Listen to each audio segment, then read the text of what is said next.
Hello everyone, मी आहे baby Ayaan. स्कूलहून घरी आल्यावर मला खूप झोप येत होती. मी दमलो होतो ना, म्हणून मी थोडी नॅप घेतली. पण बघा ना, नॅप घेऊन पण झोप येतेच आहे, जात नाही अजिबात. पण जेव्हा आईने छान असं चमचमीत जेवण माझ्यापुढे आणून ठेवलं तर माझी झोपच उडून गेली. मस्त पोट भरून मी जेवलो.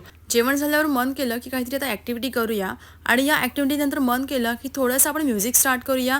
आणि म्हणून मी घेतला माझा पियानो. बट त्याच्या आधी मी घेतली थोडीशी स्टीम, कारण मला सर्दी झाली आहे ना. आता बघा, मी पियानो वाजवायला सुरुवात केली आणि मी डान्स देखील करतोय.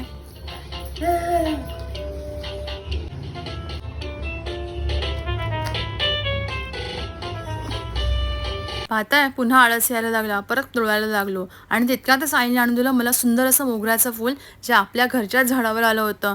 Wow, so beautiful. घरभर घेऊन मी ते फिरत होतो आणि त्याचा सुगंध घेत होतो. आणि त्यानंतर मन केलं मला बाप्पा व्हायचं. अरे हा कोण आहे? अय्यन पप्पा. गणपती बाप्पा. आता